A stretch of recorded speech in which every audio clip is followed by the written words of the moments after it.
राधा रानी सरकार की जय जय राधे श्याम।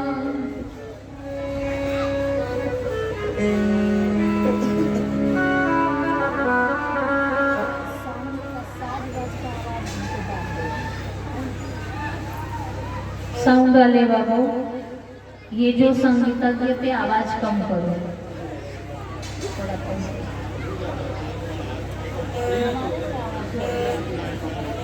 हरिओम हरिओम हरिओम हरिओम हरिओम हरिओम हरिओम। जय श्री राम जय श्री श्याम। प्रेम से बोलिए वृंदावन बिहारी लाल की जय। आवाज नहीं आ रही है? जयकारा है। खा पी के नहीं आए हैं क्या? कुछ तो खा के ही आए होंगे। खा के आए तो दम तो लगाओ जरा, है ना? प्रेम से बोलिए आनंद कंद भगवान की जय। इधर आप सभी की तपस्या चल रही है। आप चाहो न चाहो आपसे तो हम करवा ही देंगे। प्रेम से बोलिए आनंद कंद भगवान की जय। भागवत भगवान की जय। यज्ञ पुरुष भगवान की जय। जय जय राधे श्याम। प्यारे सज्जनों, यह श्रीमद् भागवत महापुराण की कथा नैमिषारण्य क्षेत्र में गंगा जी के किनारे हो रही है। अब जरा भाव देखेंगे। कथा व्यास भगवान ने कितनी सुंदर भाव दर्शन कराई है कि भगवान की कथा गंगा जी के किनारे ही क्यों हो रही है। और भी तो किसी स्थान पे भगवान की कथा हो सकती थी, लेकिन गंगा जी के किनारे ही ये कथा हुई। नैमिषारण्य क्षेत्र गंगा जी के किनारे ही श्रीमद् भागवत महापुराण की कथा हुई। भाव दे।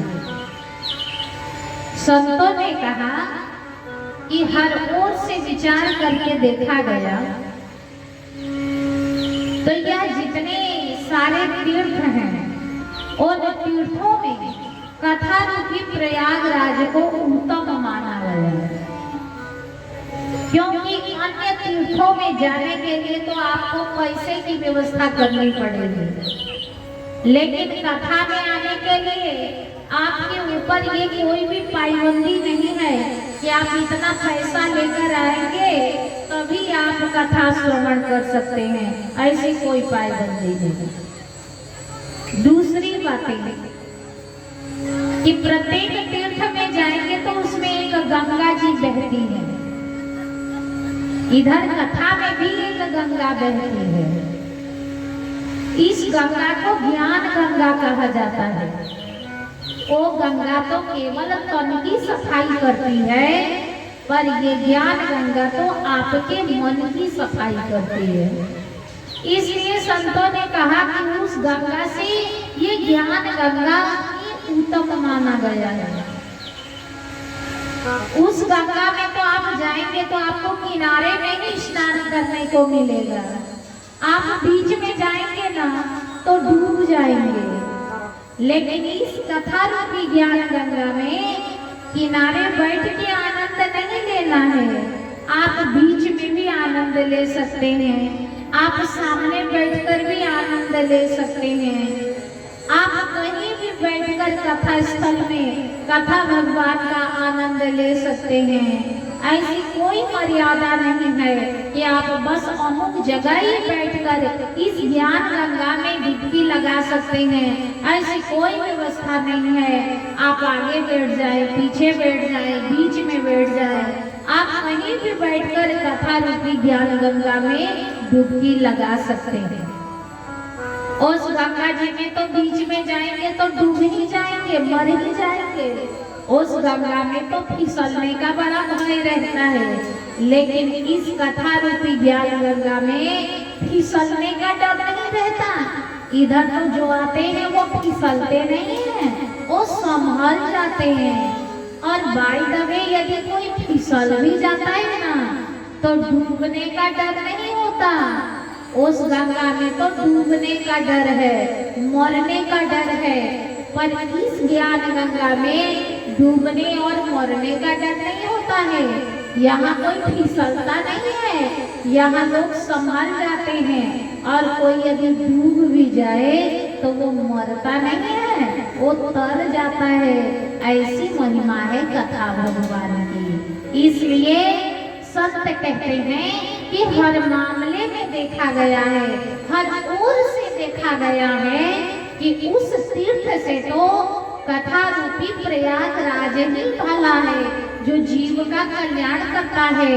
उस ज्ञान गंगा से ये ज्ञान गंगा ही महान है, जो जीव का कल्याण कर देता है। जीव के भीतर जितने काम, क्रोध, लोभ, मोह, अहंकार है, यदि भाव से भक्त कथा श्रवण करता है तो उसमें विकार मिटने लगते हैं। इसलिए कथा भगवान को ही श्रेष्ठ माना गया है। प्रेम से बोलिए आनंद कंद भगवान की जय। प्यारे सज्जनों, आज ये कथा में प्रवेश करते हैं।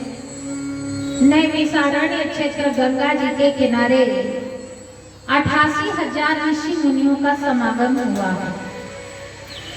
जिस प्रकार आप सभी अभी आप देख पा रहे हैं कि जैसे ऊंचा व्यासपीठ आप सभी के सामने बनाई गई है, जिस पे मैं विराजमान हूँ, ऐसे ही व्यासपीठ बनी हुई है सज्जनों, जिस पर विराजमान है सूत जी महाराज।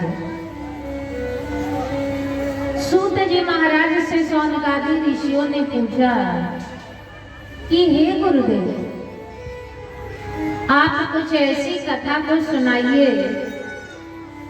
जिस कथा को सुनने के बाद भगवान में प्रेम हो जाए, ईश्वर में प्रेम हो जाए। ऐसी कथा को सुनाइए और सहज में ही जीव का कल्याण हो जाए।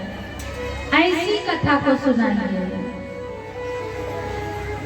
सूत जी महाराज ने कहा कि बड़ी सुंदर बात कही आपने। संसार के लोग तो जितने होते हैं केवल खाली अपने मतलब का बात पूछते हैं, हमारा कल्याण कैसे होगा, तुम्हारा कल्याण कैसे होगा, ये कोई नहीं पूछता है। सांसारिक लोग तो केवल अपने मतलब की बात को पूछते हैं, लेकिन धन्य हो सौनकादिकों जो आपने जगत के कल्याण की बात को पूछा है।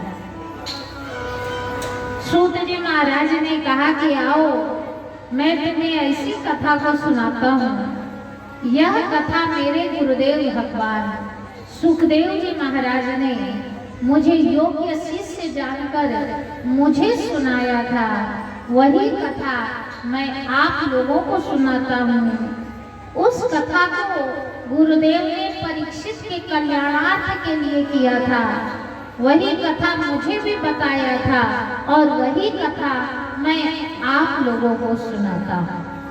प्यारे सज्जनों, सूत जी महाराज कहते हैं कि एक दिन की बात है, संतों की समागम लगी थी और वहां पर नारद बाबा का आगमन होता है। नारद बाबा बड़े बेचैन दिखाई दे रहे थे, बड़े व्यथित दिखाई दे रहे थे, बड़े व्याकुल दिखाई दे रहे थे। उनका चेहरा ऐसा दिख रहा था सज्जनों, जैसे कोई गौ माता को मार कर आता है ना, और उसका स्वरूप भयभीत तो हो जाता है, व्याकुल हो जाता है, बेचैन हो जाता है। वैसे ही नारद बाबा का स्वरूप दिख रहा था, या फिर उस व्यक्ति की तरह दिखाई दे रहे थे जैसे जिस व्यक्ति का संपूर्ण जीवन की कमाई लूट गई हो, वह व्यक्ति का स्वरूप जैसा उदासीन दिखता है, भयभीत दिखता है, वैसा ही नारद बाबा का स्वरूप दिख रहा था। संतों ने देखा, ऋषियों ने देखा, तो 88,000 ऋषि मुनियों ने नारद बाबा से कहा कि हे नारद बाबा, आप जैसा भगवान का महान भक्त का स्थिति ऐसा नहीं होना चाहिए।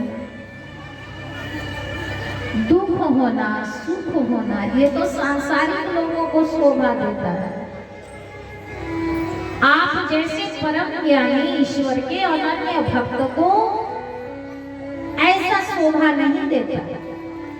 आप तो ऐसे व्यक्ति की तरह दिखाई दे रहे हैं जैसे आप गौ मार के आए हो या आपका जीवन का संपूर्ण कमाई लूट गया, वैसे आप उदासीन दिखाई दे रहे हैं।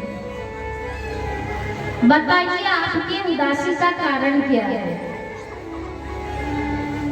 नारद बाबा ने कहा कि मेरे उदासी का कारण यही है कि भजन करते करते मेरा मन उब गया था, तो मैं थोड़ा सा निकल पड़ा संसार का भ्रमण करने के लिए कि तनिक संसार का भ्रमण करूं।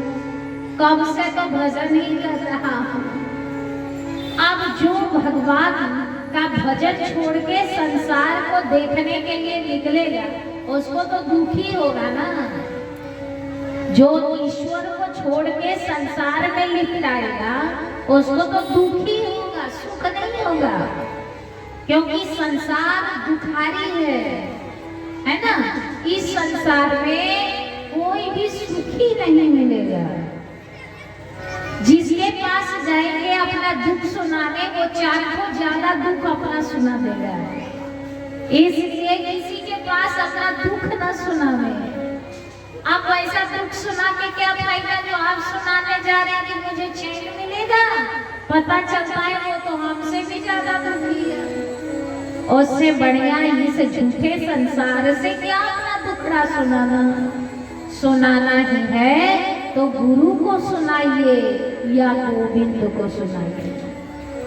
यहाँ सुनाएंगे तो कुछ समाधान मिलेगा, कृपा होगी, मंगल होगा, है ना, जीवन में मंगल होगा। लेकिन संसार के पास अपनी दुखड़ा सुनाएंगे तो मंगल नहीं होगा, बदले में और अमंगल होगा। अमंगल क्या होगा? कि जिसने तुम्हारी दुख को श्रवण किया है वो समय आने पे आपका मजाक बनाएगा, आपकी प्रतिष्ठा को लूटेगा, आप उसके सामने नजरें मिला के खड़ा नहीं रह सकते। आपने अपनी सारी बात बता दी है। इसलिए ऐसे संसार के लोगों से अपना दुख नहीं सुनाना चाहिए। अपना दुख तो केवल गोविंद को सुनाइए, भगवान को सुनाइए या अपने गुरुदेव को सुनाइए, क्योंकि गुरु और भगवान में कोई अंतर नहीं होता है। नारद बाबा तो भजन